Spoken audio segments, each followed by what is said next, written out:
Hello दोस्तों, नमस्कार। SM किसी चैनल में मैं आप सभी लोगों का दिल से बहुत बहुत स्वागत करता हूं। अगर आपने पहली बार विजिट किया है ज़रूर चैनल को सब्सक्राइब कर लेना, साथ में बेल आइकन को हिट करके ऑल ज़रूर सेलेक्ट कर लेना। उसी के साथ साथ एक और दूसरा चैनल है फ्री स्टॉक मार्केट क्लासेस करके, अगर आप चाहो तो इस चैनल को भी सब्सक्राइब कर सकते हैं। यहाँ पर भी बेल आइकन को हिट करके ऑल ज़रूर सेलेक्ट करके रख लेना। इस चैनल का लिंक ऊपर आई बटन पर या फिर नीचे डिस्क्रिप्शन बॉक्स में मिल जाएगा। उसी के साथ साथ आज के दिन का पहला इंपॉर्टेंट वीडियो ज़रूर इसको स्टडी करना, लिंक नीचे डिस्क्रिप्शन में दे दिया है। And free stock market classes इस चैनल पे भी जो आप लोगों ने रिक्वेस्ट किया था कि क्या आईटी सेक्टर खत्म होने वाले हैं, आईटी सेक्टर का दी एंड होने वाला है, क्या हम लोग एग्जिट कर ले, इस एक वीडियो को देख लेना। बहुत सारी नई चीज़ें आप लोगों को सीखने को मिलेगी। तो इस वीडियो का लिंक भी ऊपर आई बटन पे दे दिया है। तो चले दोस्तों, फिलहाल इस वीडियो को स्टार्ट कर लेते हैं। सो दोस्तों, अभी हम लोग आ चुके हैं बिल्कुल हमारे नॉर्मल स्क्रीन के ऊपर। एंड यस, हर कोई यहाँ पे कमेंट सेक्शन में अभी अभी यहाँ पे टाइप कर ही रहा था किससे रिलेटेड। तो आप सभी लोगों को पता ही है कि कल का आखिरी वीडियो आप लोगों ने ज़रूर देखा होगा कि हर कोई इंतजार कर रहा था। भारत, आप सभी लोगों को पता है, आज इतिहास रचने जा रहा है। एंड फाइनली भारत ने इतिहास यहाँ पे रच लिया है दोस्तों। प्राइम मिनिस्टर नरेंद्र मोदी जी ने फाइनली जो यहाँ पे जो अनाउंसमेंट वो यहाँ पे करने वाले थे, आप सभी लोगों को यहाँ पे पता है किससे रिलेटेड, नेशनल लॉजिस्टिक पॉलिसी, उसका ऐलान उन्होंने कर दिया। एंड मैं आपको ये भी कहना चाहूँगा, उन्होंने एक सेक्टर से रिलेटेड तो सीधा मतलब आप बोल सकते हो कि मतलब बात ही बोल दी। सिर्फ इतना बोलना बाकी रहेगा कि जाओ इसमें पैसा लगा दो करके। सो डेफिनेटली कौन सा वो सेक्टर है जिससे related prime minister Narendra Modi ji ने यहाँ पे मतलब ज़्यादा बढ़ावा दिया। मतलब अगर आप वो स्पीच को सुनोगे, मैंने पूरा वो स्पीच को सुना, वहाँ पे उन्होंने उस पर्टिकुलर सेक्टर को 2 से 3 बार रिपीट किया। सो डेफिनेटली मुझे ऐसा लगता है कि मार्केट ज़रूर इसको लॉन्ग टर्म के लिए कंसिडर कर सकता है, राइट। तो स्पीच की अगर मैं बात करूँ, देखा गया तो समवेयर अराउंड 1 घंटे के आसपास रहेगा। उसमें से जो पहली वाली कुछ इंपॉर्टेंट चीज़ें, मतलब पहला वाला अगर हम लोग बात करें तो चीता से रिलेटेड आप सभी लोगों को पता है यहाँ पे भारत में चीता लाए गए हैं, तो इससे रिलेटेड बात थी। तो स्टॉक मार्केट के लिए तो ये कुछ इंपॉर्टेंट नहीं है, तो इसको स्किप कर लेते हैं। नेक्स्ट जो इंपॉर्टेंट पॉइंट था उसी के हिसाब से हम लोग बात करेंगे। जैसे मैंने आप लोगों को बताया, यस, नई जो पॉलिसी हम लोग को देखने को मिली है, नेशनल लॉजिस्टिक पॉलिसी। एंड इससे रिलेटेड जो भी इंपॉर्टेंट पॉइंट्स है, राइट, ज़्यादा बोर नहीं करूँगा क्योंकि जैसे मैंने कहा कि बहुत लंबी स्पीच थी 1 घंटे की। सो उसमें से जितने इंपॉर्टेंट ट्रिगर पॉइंट है वो मैं आप लोगों के सामने यहाँ पे रखना चाहूँगा। तो चलिए एक एक चीज़ों को देख लेते हैं। बस मैं इतना कहना चाहूँगा कि जल्दबाजी मत कर लेना, वरना आपको यहाँ पे नुकसान भी हो सकता है। सो दोस्तों, सबसे हम लोग यहाँ पे बात करेंगे कुछ इंपॉर्टेंट ट्रिगर पॉइंट्स जो उन्होंने अपनी स्पीच में बोले।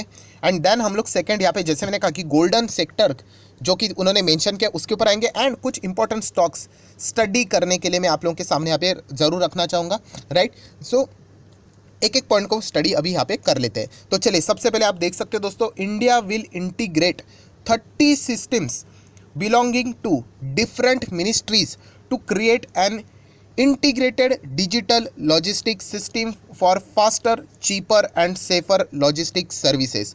आप सभी लोगों को पता है, जैसे मैंने बताया था कि बहुत अलग अलग डिपार्टमेंट देखने को मिलते हैं और हर एक डिपार्टमेंट एक दूसरे के साथ क्या है, तालमेल नहीं है। तो इसके चलते बहुत ज़्यादा खर्चा होता था, टाइम वेस्ट होता था। सो ये सब कुछ अभी हट जाएगा दोस्तों। इंटीग्रेटेड सभी 30 सिस्टम्स जो हम लोग को देखने को मिल रहे हैं, डिफरेंट मिनिस्ट्री के अंडर आ रहे हैं, वो अभी हम लोग को एक ग्रुप के अंदर आते हुए देखने को मिलेंगे। आप यहाँ पे देख सकते हैं, आज ही की तारीख यहाँ पे बताई जा चुकी है। प्राइम मिनिस्टर जी ने लॉन्च कर दिया है नेशनल लॉजिस्टिक पॉलिसी।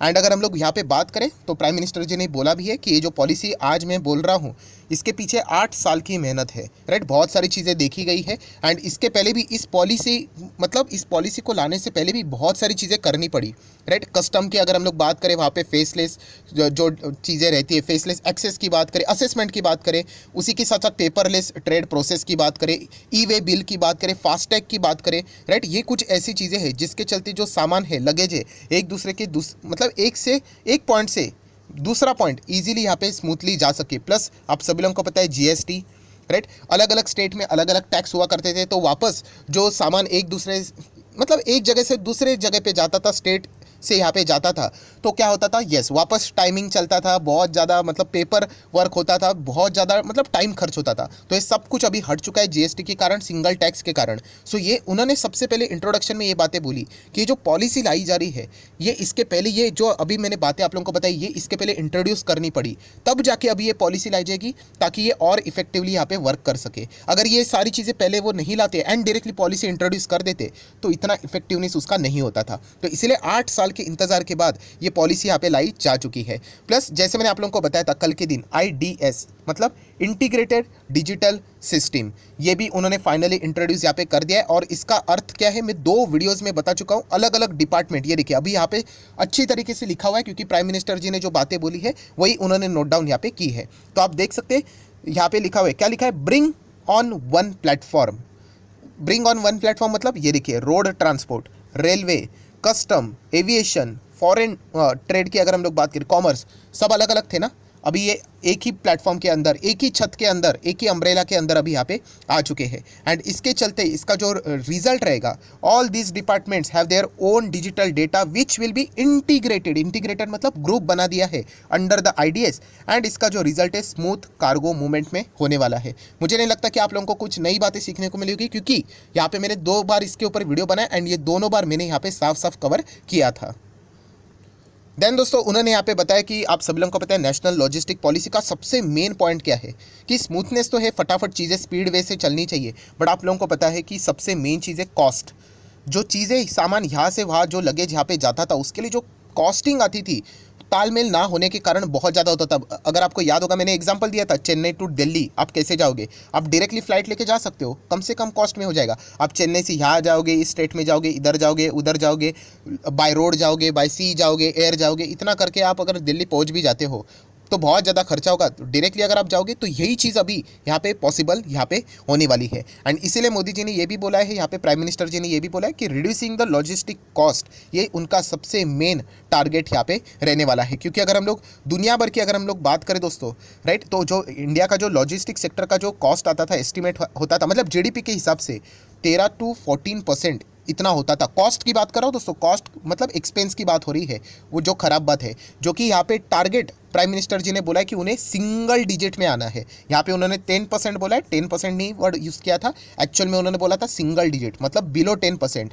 सो ये अगर पॉसिबल होता है तो डेफिनेटली दोस्तों हम लोग यहाँ पे कह सकते हैं कि और भी सारी चीज़ें हम लोग को सस्ती होती हुई भी देखने को यहाँ पे मिल सकती है लॉजिस्टिक के हिसाब से।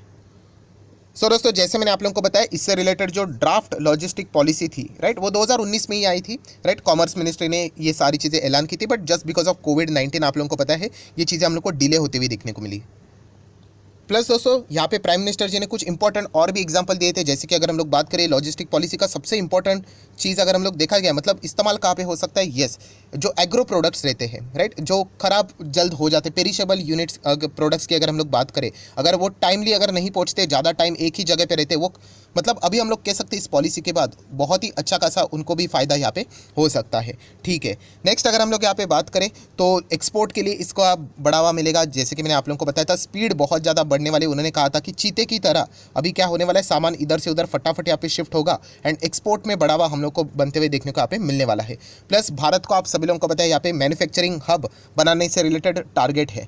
सो सिर्फ मैन्युफैक्चरिंग हब बनाकर कुछ होने वाला नहीं, अगर आपको एक्सपोर्ट बढ़ाना है तो लॉजिस्टिक पॉलिसी की ये रिक्वायरमेंट थी जो अभी हम लोग को फुलफिल होते हुए देखने को यहाँ पे मिल चुकी है। प्लस यूलिप की अगर हम लोग बात करें वो भी इंट्रोड्यूस यहाँ पे हो चुका है कि सब कुछ ये अलग अलग डिपार्टमेंट अभी एक ही सिंगल प्लेटफॉर्म के अंडर हम लोग को आते हुए देखने को मिलेगा, जिसके ऊपर डिजिटल कंट्रोल भी यहाँ पे रहने वाला है। प्लस और भी कुछ 1-2 पॉइंट्स उन्होंने बताए हैं, वो मैं आप लोगों के सामने लेके आना चाहूँगा, फिर हम लोग डायरेक्टली स्टॉक्स के ऊपर आ जाएंगे उस सेक्टर के साथ। सो उन्होंने यहाँ पे जैसे बताया कि कार्गो टर्मिनल्स, कितने कार्गो टर्मिनल्स बने हैं, 40 कार्गो टर्मिनल्स एक्सपोर्ट के लिए, आप सभी लोगों को पता है बड़े बड़े जहाज आएंगे। प्लस उसी के साथ साथ कोल्ड स्टोरेज फैसिलिटी, 30 एयरपोर्ट्स पे कोल्ड स्टोरेज फैसिलिटी देखने को मिलेगी। स्नोमैन लॉजिस्टिक जैसे कंपनी के लिए अच्छी बात है यहाँ पे रहेगी ट्रांसपोर्टेशन करने के लिए, बट वो इतना कोई इन्वेस्टमेंट करने वाला स्टॉक नहीं है।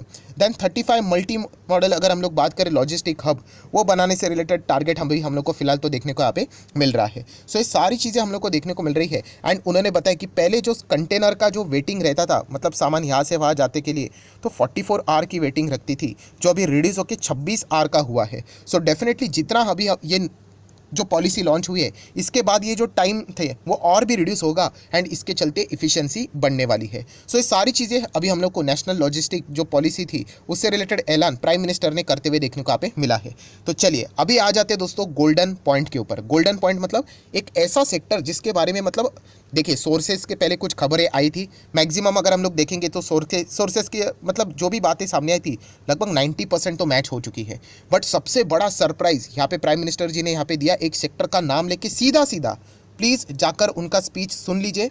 एंड वो है ड्रोन सेक्टर। यस, उन्होंने ड्रोन सेक्टर से रिलेटेड यूथ को बोला है प्लीज़ ड्रोन सेक्टर का इस्तेमाल कीजिए, ट्रांसपोर्टेशन में तो ड्रोन तो कमाल ही करने वाला है। उन्होंने सरकार का एक्सपीरियंस बताया कि खास करके कोविड के समय वैक्सीन पहुंचाने के लिए, अलग अलग जगह पे मेडिसिन देने के लिए ड्रोन सेक्टर ने कमाल कर दिया था। एंड उन्होंने कहा कि इसी के चलते PLI स्कीम भी आप सभी लोगों को पता है, जहाँ पे ड्रोन के लिए केवल 120 करोड़ का प्रावधान था, वो बढ़ाकर 500 करोड़ किया, बिकॉज ड्रोन सेक्टर में जो परफॉर्मेंस है एक्सपेक्टेशन के पार हम लोग को देखने को मिला, मोर देन डबल देखने को मिला था हर वक्त पिछले 3 साल की भी अगर हम लोग बात करें तो। सो डेफिनेटली ये बातें उन्होंने सीधी बोल दी कि ड्रोन सेक्टर आने वाले समय में एक ज़बरदस्त रिवॉल्यूशन भी यहाँ पे लेकर आ सकता है। तो इसीलिए दोस्तों आप यहाँ पे क्या कर सकते हो, ड्रोन सेक्टर के ऊपर फोकस यहाँ पे रख सकते हो। ये कोई मेरा खुद का रिकमेंडेशन तो नहीं है, बट आप कौन से ड्रोन स्टॉक्स को फोकस में रख सकते हो, तो जेन टेक्नोलॉजी जैसे कंपनी को ज़रूर फोकस में रख लेना। अभी मैं देख रहा हूँ कि मंडे के दिन बाजार कब खुलेगा यहाँ पे। क्या इस बात को जो प्राइम मिनिस्टर जी ने इतना हाईलाइट करके बात बोली ड्रोन ड्रोन ड्रोन करके, तो क्या ड्रोन सेक्टर के ऊपर कोई हम लोग को इसका पॉजिटिव इंपैक्ट पड़ते हुए देखने को मिलेगा, ये देखना अभी इंटरेस्टिंग रहने वाला है। आप जेन टेक को क्या कर सकते हो, फोकस में रख सकते हो। पारस डिफेंस जैसी कंपनी को भी जो ड्रोन से रिलेटेड काम करते हो उसको फोकस में रख सकते हो। रतन इंडिया एंटरप्राइज, इस कंपनी को फोकस में रख सकते हो। दोस्तों मैं आपको रिक्वेस्ट करूंगा, मैं साफ साफ शब्दों में बोल रहा हूं कि मैं वीडियो बनाकर आप लोगों को क्या चीज़ें चलती है वो फटाफट बताने की कोशिश करता हूं। मैं आपको ये स्टॉक खरीदने का रिकमेंडेशन नहीं दे रहा हूं, राइट। बहुत सारे लोग क्या करते हैं, अरे चलो 50 का स्टॉक है खरीद लेते हैं। ऐसे तुक्केबाजी से कोई स्टॉक मार्केट में बड़ा नहीं आदमी बनता।